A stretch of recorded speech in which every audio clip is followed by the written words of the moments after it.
तब नाजरीन, लाजवाल उर्दू खबरों में आपका खैर मकदम है। आइए नजर डालते हैं अब की अहम खबर पर। गांदरबल म्यूनसिपल कमेटी, जिसे हाल ही में म्यूनसिपल कौंसिल का दर्जा दिया गया, की तरफ से म्यूनसिपल हदूद में दाखिल होने के लिए मालशाही बाग, गिराज, वाहिदपुरा और बमलुरा में एंट्री टैक्स कलेक्शन पॉइंट कायम किए हैं, जिसके लिए साल 2007 से हर साल ठेके पर देने के लिए इसको टेंडर पर अलॉट किया जाता है। इतलात के मुताबिक साल 2008-9 से साल 2017-18 तक ठेकेदारों के पास 96 लाख से ज़्यादा की रकम बाकी है।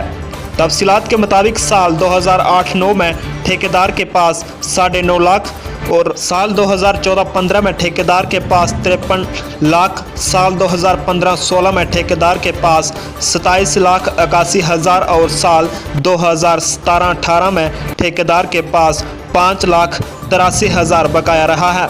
इस हवाले से म्यूनसिपल काउंसिल के एग्जीक्यूटिव ऑफिसर GM लोन ने बताया कि उन्होंने इस हवाले से उन ठेकेदारों को नोटिस भेजे हैं, ताहम इसके बावजूद उन्होंने ये रकम अदा नहीं की।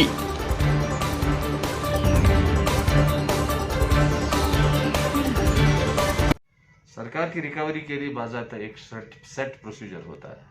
We have put them to notice, और नोटिस देने के बाद we have referred the case to deputy commissioner Ganderbal for recovery as arrears of land. अच्छा, तो जो उन कॉन्ट्रैक्टर के साथ एग्रीमेंट होता है तो उसमें क्या ऐसा दर्ज होता है कि वो they have proved defaulter, that's all, they have proved defaulter and municipality has taken all its efforts what are required as per the law and finally went to the deputy commissioner. Now the ball is within the hands of the DC government. सामीन, अवामी हलकों का कहना है कि ये रकम जो इन ठेकेदारों के पास है, इसको वापस हासिल करने के लिए इकदाम किए जाएं, ताकि ये पैसा अवामी कामों पर खर्च किया जाए। ब्यूरो रिपोर्ट, गांदरबल से फिरोज खान के साथ मुख्तार शाह।